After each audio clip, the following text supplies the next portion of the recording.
tudo bom? Aqui é o Rodrigo Vilela do canal Leia para Viver e hoje eu preparei uma lista com 3 dicas da literatura francesa contemporânea. Eu até cheguei a comentar com o pessoal do Apoia-se lá no início do mês que esse é um vídeo que eu tô querendo fazer faz tempo, principalmente porque eu gosto muito de literatura francesa. 2 dos livros que eu escolhi são relacionados com o tema da guerra, da Primeira Guerra e da Segunda Guerra Mundial, e o outro livro é mais sobre o cotidiano.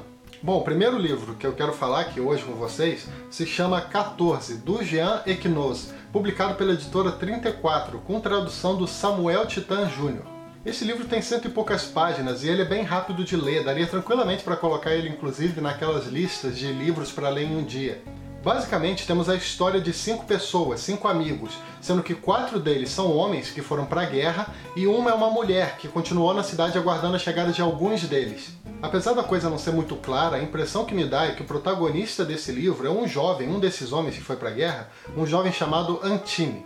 Tudo começa com a mobilização francesa para a Primeira Guerra Mundial, com os homens se reunindo nas praças por conta do alistamento militar. É interessante como o autor tenta mostrar o tempo todo o sentimento de que vários daqueles homens tinham de que aquele evento seria bastante rápido, ou seja, de que logo logo eles já teriam retornado para casa.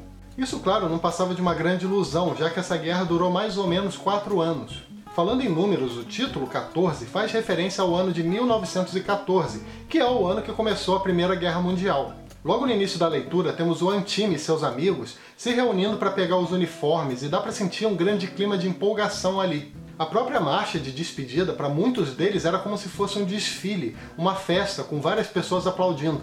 O autor tem uma sensibilidade muito grande em mostrar o que esses jovens estavam deixando para trás, mesmo sem perceber.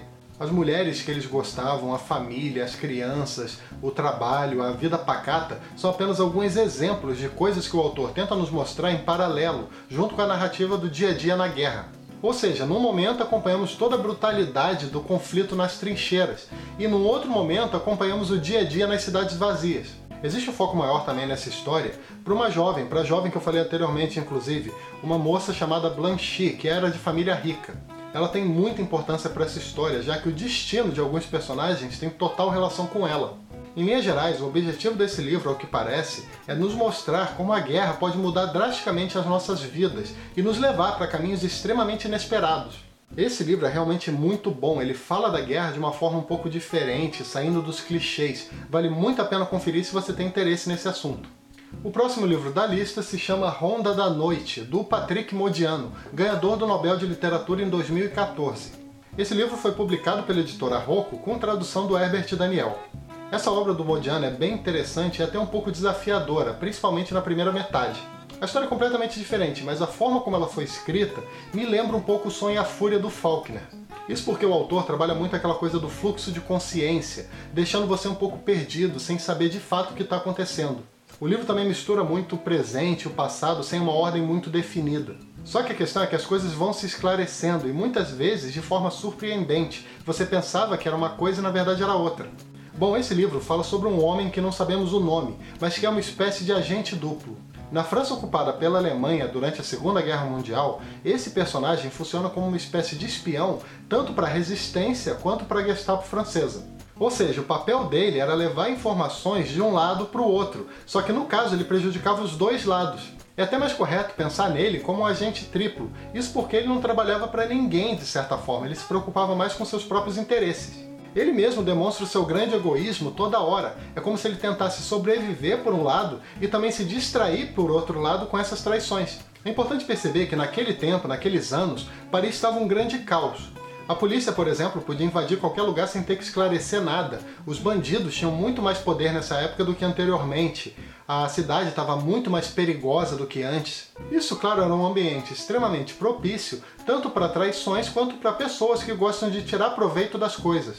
Eu acho que de todos os livros que eu já falei aqui no canal, esse é o que eu mais corro o risco de dar algum spoiler.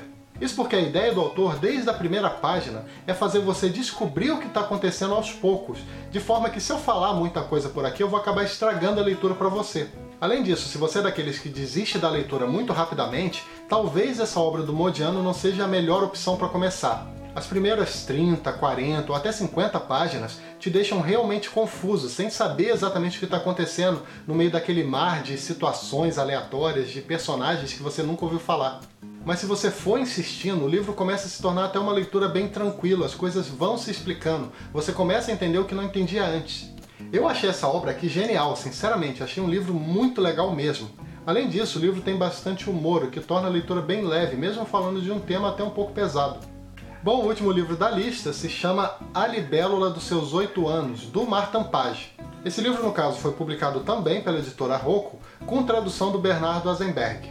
Nessa obra acompanhamos a história de uma moça chamada Phil Regale, uma jovem francesa estudante de direito bastante solitária e introvertida. Ela, que era órfã de origem pobre, se muda para a cidade de Paris e lá ela aluga um apartamento onde vive sem praticamente nenhum tipo de luxo. Para conseguir se sustentar, pagar o aluguel e manter os estudos, a protagonista tem uma ideia um tanto quanto arriscada. No caso, ela descobriu uma forma de chantagear pessoas ricas sem se comprometer, de modo que ela até conseguia juntar um dinheiro fazendo isso. Ela simplesmente enviava cartas anônimas para pessoas que ela suspeitava que escondiam alguma coisa, sempre falando algo como "eu sei o que você esconde", "eu sei o que você fez", "eu sei o que você sabe". Nessa mesma carta, ela pedia uma quantia em dinheiro que deveria ser colocada num pacote perto de uma determinada lixeira. Pouquíssimo tempo depois, quando a pessoa já tinha ido embora, ela mesma ia lá e pegava o dinheiro. Esse esquema funcionou relativamente bem por um bom tempo. Ela, no caso, ficava ali perto da lixeira pintando quadros como se não soubesse de nada. Isso funcionava como uma espécie de disfarce, fazendo com que ela pudesse observar quando a pessoa deixava o dinheiro e ia embora. O problema é que, certo dia, uma dessas vítimas percebeu o que ela estava fazendo. No caso, era um homem bastante idoso chamado Ambrose, um milionário e também reconhecido especialista de arte. Só que ao invés de reclamar com essa moça, ele ignora tudo porque ficou completamente encantado com os quadros que ela estava pintando. Ele fica tão fascinado, mas tão fascinado com a arte dela, que pede, quase implora, que ela alugue esses quadros para ele. Já a Phil, por sua vez, acaba aceitando essa proposta, até porque não era interessante desagradar uma pessoa que tinha a possibilidade de denunciá-la. A questão é que esse gesto, que parece bastante simples, de alugar esses quadros para esse senhor até então desconhecido, se torna uma verdadeira mudança na vida da protagonista. Ela, pouquíssimo tempo depois, quase que repentinamente, se vê envolvida no universo artístico, com pessoas extremamente excêntricas. Ou seja, a protagonista foi arrancada do seu anonimato por conta de um talento que ela praticamente desconhecia. Agora ela era quase que obrigada a viver com pessoas que ela simplesmente não suportava. Conforme continuamos a leitura, o autor traça um verdadeiro retrato dos excessos do mundo da arte e também nos mostra como a Phil, como a protagonista, age diante disso tudo. Esse é certamente um dos livros mais ácidos, mais sarcásticos que eu já li. O autor mostra todos os estereótipos possíveis e imagináveis com relação à vida dos artistas e das celebridades. Toda arrogância, futilidade, hipocrisia, tudo é ironizado nessa obra do Martin Page. O livro, por sinal, também é muito bem humorado, é muita loucura acontecendo ao mesmo tempo, além de que os personagens são extremamente exóticos, cada um com uma particularidade bem peculiar. É muito interessante perceber como essa protagonista, que sempre teve uma vida muito difícil e se tornou bastante crítica por conta disso, tem que lidar com toda a superficialidade desse mundo das estrelas. Fica aqui a dica então de um livro bem interessante e que vale muito a pena conhecer, um livro que toca em temas que temos contato o tempo todo, principalmente através da mídia, como o esnobismo e o desespero de algumas pessoas para conseguir um local no meio dos holofotes. Bom, é isso, mais uma lista de livros para o canal, dessa vez uma lista de livros por país. Espero que tenham gostado dessas indicações de literatura francesa contemporânea e também quero lembrar que todo domingo às 18 horas tem vídeo novo aqui no canal, então fica de olho que domingo à noite tem resenha aqui no Leia para Viver. E se você gosta do conteúdo do canal e quer ajudar de alguma maneira, agora existem duas formas de fazer isso. A primeira é ajudando o canal através do Apoia-se, que é um site de financiamento coletivo recorrente. No caso, você contribui com um valor mensal bem pequeno de 2, 5 ou 10 reais e além de ajudar o Leia para Viver, você também recebe algumas recompensas. O link da campanha está aqui no inicinho da descrição. Depois clica lá que tem um vídeo e também um texto que explicam tudo com mais detalhes. A outra forma de ajudar é comprando nos links da Amazon que ficam aqui na descrição. Ao clicar nesses links e efetuar qualquer pedido através deles, o canal recebe uma pequena comissão. Eu vou deixar aqui embaixo também o link desses 3 livros que eu falei aqui hoje para quem tiver interesse. E também não esquece de dar uma curtida que ajuda bastante o canal, se inscreve aqui embaixo para ficar sabendo das novidades e clica logo depois no sininho que fica ao lado do botão de inscrição para receber as notificações cada vez que eu publicar um vídeo novo por aqui. Também deixa um comentário falando se você já leu algum desses livros e também compartilha esse vídeo com seus amigos através das redes sociais. E eu também quero te convidar para visitar o meu blog, o leiaparaviver.com.br. Beleza? Então é isso aí, até o próximo vídeo. Tchau!